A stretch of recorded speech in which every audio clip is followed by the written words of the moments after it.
നമസ്കാരം, ഭവാനി കിച്ചണിലേക്ക് എല്ലാവർക്കും സ്വാഗതം. ഇന്നത്തെ എൻ്റെ റെസിപ്പി ഒരു വെറൈറ്റി ദോശയാണ്. നമുക്ക് രാവിലെ ഇഡലി മാവോ അല്ലെങ്കിൽ ദോശമാവോ അല്ല പുട്ടിനോ ഇടിയപ്പത്തിനുള്ള മാവൊന്നും ഇല്ലാത്ത ദിവസങ്ങളിൽ വളരെ പെട്ടെന്ന് തയ്യാറാക്കി എടുക്കാൻ പറ്റുന്ന നല്ല സോഫ്റ്റായ ടേസ്റ്റിയായ ഒരു ദോശയാണിത്. ഒരു അരമണിക്കൂറിനുള്ളിൽ നമുക്കിത് തയ്യാറാക്കി എടുക്കാൻ പറ്റും. നല്ല രുചികരവുമാണ്. അപ്പോൾ ഈ ദോശ എങ്ങനെയാണ് തയ്യാറാക്കി എടുക്കുന്നതെന്ന് നമുക്ക് നോക്കാം. ഇതിലേക്ക് ഞാനിവിടെ 1 കപ്പോളം റവ എടുത്തിട്ടുണ്ട്.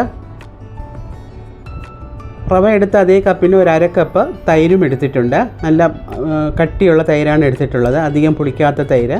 പിന്നെ നമുക്കിതിൽ വഴറ്റി ചേർക്കാനായിട്ട് ഒരു 1/4 കപ്പ് സവാള ചെറുതായി അരിഞ്ഞത്, 1 പിടി മല്ലിയില ചെറുതായി അരിഞ്ഞത്, കറിവേപ്പില ചെറുതായി അരിഞ്ഞത്, 1 പച്ചമുളക് ചെറുതായി അരിഞ്ഞത്, 1 ടീസ്പൂൺ ഇഞ്ചി ചെറുതായി അരിഞ്ഞത്, പിന്നെ ഒരു 3/4 ടീസ്പൂണോളം സോഡാപ്പൊടി, പിന്നെ കടുക് വറുത്ത് ചേർക്കാനായിട്ട് ഉഴുന്നും കടുക്, കടലപ്പരിപ്പ്, പിന്നെ നമുക്കിതിലേക്ക് ആവശ്യമായ ഉപ്പ്, കായപ്പൊടി, പിന്നെ ഒരു കപ്പ് റവയ്ക്ക് 1 കപ്പ് വെള്ളം, അങ്ങനെയാണ് ചേർത്ത് തയ്യാറാക്കുന്നത്. അപ്പോൾ ആദ്യം നമുക്ക് ഈ റവയൊന്ന് അരച്ചെടുക്കണം. റവ ഞാനിവിടെ മിക്സിയുടെ ജാറിലേക്ക് ഇട്ട് കൊടുക്കുകയാണ്. കൂടെ എടുത്തു വച്ചിരുന്ന ആ തൈരും, ഒരു 1/2 കപ്പ് തൈര് എടുത്തിട്ടുണ്ടായിരുന്നു, അതുകൂടെ ചേർത്ത് കൊടുക്കാം. ഞാൻ പറഞ്ഞല്ലോ, ഞാൻ 1 കപ്പ് വെള്ളമാണ് എടുത്തു വെച്ചിരുന്നത് ഇതിലേക്ക് ചേർക്കാനായിട്ട്. അതിൽ നിന്നൊരു പകുതി വെള്ളം ഞാൻ ഈ കപ്പിൽ, നമ്മൾ തൈരെടുത്ത കപ്പിലേക്ക് ഒഴിച്ചു കൊടുത്തിട്ട് ഇതിലേക്കൊന്ന് ചേർത്ത് കൊടുക്കുന്നുണ്ട്. നമുക്ക് അരയ്ക്കാനായിട്ട് കുറച്ച് വെള്ളം കൂടെ വേണം. അതിന് 1/2 കപ്പ് വെള്ളം കൂടെ ഞാൻ ഇതിലേക്ക് ചേർത്ത് കൊടുക്കുകയാണ്. ഇതുകൂടെ ചേർത്ത് കൊടുത്ത് ഒരല്പം ഉപ്പും കൂടെ ചേർത്തിട്ട് നമുക്ക് നല്ലവണ്ണം ഒന്ന് അരച്ചെടുക്കാം. നല്ല മയത്തിൽ തന്നെ അരച്ചെടുക്കുക. അതായത് ഇതുപോലെ ഒന്ന് അരച്ചെടുക്കുക. ഇനി ഞാനിതൊരു ഡിഷിലേക്ക് മാറ്റുകയാണ്.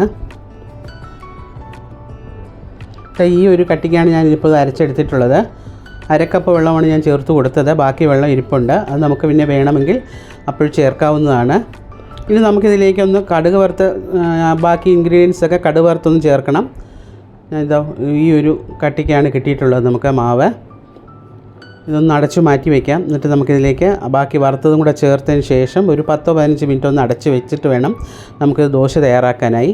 അതിലേക്ക് ഞാനിവിടെ ഒരു പാൻ വെച്ച് വെളിച്ചെണ്ണ ഒഴിച്ചു കൊടുത്തിട്ടുണ്ട്. 1 ടേബിൾ സ്പൂണും വെളിച്ചെണ്ണ ഒഴിച്ചു കൊടുത്ത് ആദ്യം ആ കടലപ്പരിപ്പ് ഒന്ന് വറുത്തെടുക്കുകയാണ്. 1 ടീസ്പൂൺ കടലപ്പരിപ്പാണ് ഞാൻ ചേർത്ത് കൊടുത്തിട്ടുള്ളത്. അതൊന്ന് മൂത്ത് വരുമ്പോഴേക്കും നമുക്കിതിലേക്ക് കടുകും ഉഴുന്നുപരിപ്പും ചേർത്ത് കൊടുക്കാം. കടുക് നല്ലവണ്ണം പൊട്ടി ഉഴുന്ന് ഒന്ന് ചുവന്ന് വരുന്നവരെ ഒന്ന് വഴറ്റി കൊടുക്കുക. ഇനി നമുക്കതിലേക്ക് അരിഞ്ഞു വെച്ചിരുന്ന ഇഞ്ചി ചേർത്ത് കൊടുക്കാം. 1 ടീസ്പൂൺ ഇഞ്ചിയാണ് എടുത്തിട്ടുള്ളത്, ചെറുതായി അരിഞ്ഞത്. ഇനി അരിഞ്ഞ് വെച്ചിരുന്ന സവാളയും കൂടെ ചേർത്ത് കൊടുക്കാം. സവാളയും വളരെ ചെറുതായിട്ടാണ് അരിഞ്ഞെടുത്തിട്ടുള്ളത്. ഇതൊക്കെ നമുക്ക് മാവിൽ ചേർക്കാനുള്ളത് കൊണ്ടാണ് വളരെ ചെറുതായി അരിഞ്ഞെടുത്തിട്ടുള്ളത്. 1-2 മിനിറ്റ് ഒന്ന് വഴറ്റിയാൽ മതിയാവും, ചുവക്കയൊന്നും വേണ്ട. ഇനി നമുക്ക് പച്ചമുളകും കൂടെ ചേർത്ത് കൊടുക്കാം. ഞാൻ ഒരുവിധം വലിപ്പമുള്ളൊരു പച്ചമുളകാണ് എടുത്തിട്ടുള്ളത്. നിങ്ങൾക്ക് എരിവ് എത്ര വേണോ അതനുസരിച്ച് ചേർത്ത് കൊള്ളുക. ഒരു 1 മിനിറ്റ് ഒന്ന് വഴറ്റി കൊടുത്താൽ മതി. ഇനി നമുക്കിതിലേക്ക് കുറച്ച് കറിവേപ്പില ചേർത്ത് കൊടുക്കാം. ഞാനിവിടെ കറിവേപ്പില അരിഞ്ഞാണ് ചേർത്തിട്ടുള്ളത്. വലിയ കറിവേപ്പിലയാണെങ്കിൽ മുഴുവനോട് ഇടാതെ ഒന്ന് അരിഞ്ഞ് ചേർക്കുക. ഇനി നമുക്ക് തീ ഓഫാക്കി നമുക്ക് ആ മാവിലേക്ക് ഒഴിച്ചു കൊടുക്കാം. ഇത് പിന്നെ ആ കടുക് വറുത്ത് ഞാൻ ഇതിലേക്കൊന്ന് ചേർത്ത് കൊടുത്തിട്ടുണ്ട്. ഇതിലേക്ക് നല്ലവണ്ണം ഒന്ന് ഇളക്കി ചേർക്കുക. ഇപ്പം തന്നെ മാവ് കുറച്ചൊന്ന് കട്ടിയായി തുടങ്ങി. ഉപ്പൊക്കെ നോക്കിക്കൊള്ളുക. ഒരു 1/4 ടീസ്പൂൺ കായപ്പൊടി കൂടെ ചേർക്കുന്നുണ്ട്. പിന്നെ നമ്മൾ അരിഞ്ഞു വെച്ചിരുന്ന മല്ലിയിലയും അതും കൂടെ ചേർത്ത് നല്ലവണ്ണം ഒന്ന് മിക്സ് ചെയ്യുക.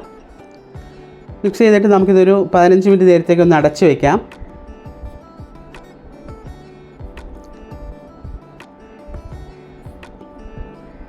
ഞാനിതോടെ ഒന്ന് അടച്ച് മാറ്റി വയ്ക്കുകയാണ്.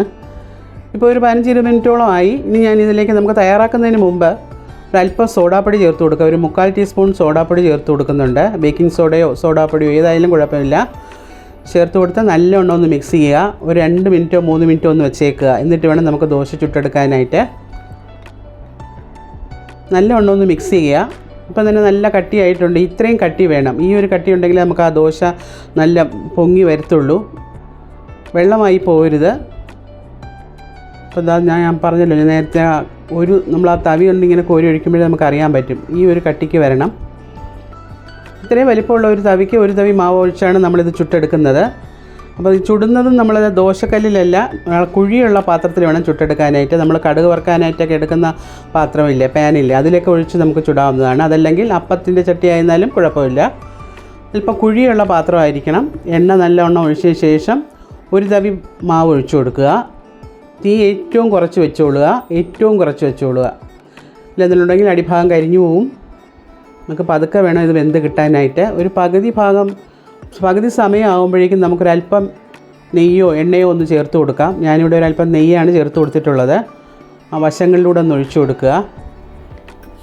ഇപ്പോൾ നമ്മൾ ഒരു ഭാഗം നല്ലവണ്ണം വെന്ത് കിട്ടിയിട്ടുണ്ടെങ്കിൽ നമുക്ക് പതിയെ ഒന്ന് മറിച്ചിട്ട് കൊടുക്കാം. എല്ലാ ഭാഗവും ഒരുപോലെ ഒന്ന് ഇളക്കിയതിന് ശേഷം പതിയെ ഒന്ന് തിരിച്ചിടുക.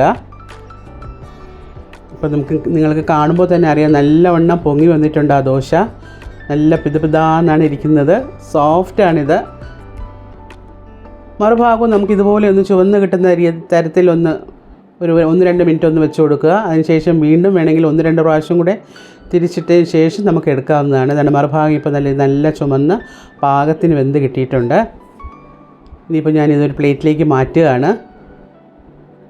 നിങ്ങൾക്ക് കാണുമ്പോൾ തന്നെ അറിയാൻ പറ്റും, നല്ല സോഫ്റ്റാണിത്. ദോശ നല്ല സോഫ്റ്റാണ്. ഞാനിത് നിങ്ങൾക്ക് മുറിച്ച് കാണിച്ചു തരാം അവസാനം. ഞാൻ അടുത്ത തവി മാവൂടെ ഞാൻ ഒഴിക്കുകയാണ്. ഫ്ലെയിം ഏറ്റവും ലോയിൽ തന്നെ വെച്ചുകൊള്ളുക. ഒരു തവി മാവാണ് ഞാൻ ഒഴിച്ചു കൊടുത്തിട്ടുള്ളത്. എന്നിട്ട് ഇതുപോലെ നമുക്ക് സൈഡിലൊന്ന് വെന്ത് വരുമ്പോൾ കുറച്ച് എണ്ണ സൈഡിൽ ഒഴിച്ചു കൊടുക്കുക. എന്നിട്ട് പതിയെ ഒന്ന് മറിച്ചിട്ട് കൊടുക്കുക.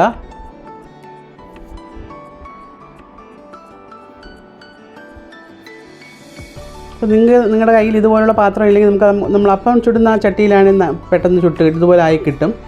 ഒത്തിരി പരന്നായി പോരുത്, അല്പം കുഴിവുള്ളതായിരിക്കണം, എങ്കിലേ നമുക്ക് ഈ ഒരു ഷേപ്പിൽ കിട്ടത്തുള്ളൂ. അപ്പോൾ ഞാനിവിടെ ഈ മാവ് മുഴുവനും ഇതുപോലെ ഒന്ന് ചുട്ടെടുത്തിട്ടുണ്ട്.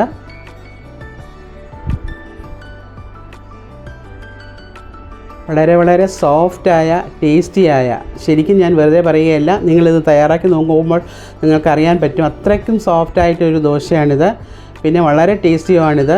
ഇത് കാണുമ്പോൾ തന്നെ കണ്ടോ, നല്ലവണ്ണം പൊങ്ങി വന്നിട്ടുണ്ട്. ഇതേ രീതിയിൽ തന്നെ നിങ്ങൾ തയ്യാറാക്കുക. ഇതിൽ നമുക്ക് കൂടെ കഴിക്കാൻ പഞ്ചസാരയോ അല്ലെങ്കിൽ ഒരു കറിയോ ഒന്നും വേണ്ട. ഞാനിവിടെ ടൊമാറ്റോ ചട്നിയാണ് എടുത്തിട്ടുള്ളത്, കാര ചട്നിയാണ് എടുത്തിട്ടുള്ളത്. ഇതൊന്നും ഇല്ലെങ്കിൽ തന്നെ നമുക്ക് വെറുതെ തന്നെ കഴിക്കാൻ പറ്റും. അത്രയ്ക്കും രുചികരമായ ഈ ബൺ ദോശ നിങ്ങളും ഒന്ന് തയ്യാറാക്കി നോക്കി ഇഷ്ടപ്പെടുകയാണെങ്കിൽ ലൈക്ക് ചെയ്യുക, ഷെയർ ചെയ്യുക, നിങ്ങളുടെ വിലയേറിയ കമൻസും എന്നെ ഒന്ന് അറിയിക്കുക. എൻ്റെ ഈ വീഡിയോസ് ആദ്യമായിട്ട് കാണുന്നവരുണ്ടെങ്കിൽ ഒന്ന് സബ്സ്ക്രൈബ് ചെയ്യാനും മറക്കാതിരിക്കുക. വീണ്ടും നമുക്ക് ഇതുപോലുള്ള നല്ല വെറൈറ്റി റെസിപ്പികളുമായി ഉടനെ തന്നെ കാണാം. ഞാനിതിൽ നിന്നൊരു ദോശ നിങ്ങൾക്ക് അതിൻ്റെ എത്ര സോഫ്റ്റായിട്ട് കിട്ടിയിട്ടുണ്ടെന്നുള്ളതൊന്ന് കാണിച്ചു തരാം. ഇത് കണ്ടോ, ആ ദോശയൊന്ന് മുറിച്ചെടുത്തതാണ്, കണ്ടോ, നല്ല സോഫ്റ്റായിട്ട്, അത്രയും ടേസ്റ്റുമാണിത്. അപ്പോൾ തീർച്ചയായും നിങ്ങളിത് ട്രൈ ചെയ്ത് നോക്കുക. നമുക്ക് വീണ്ടും കാണാം.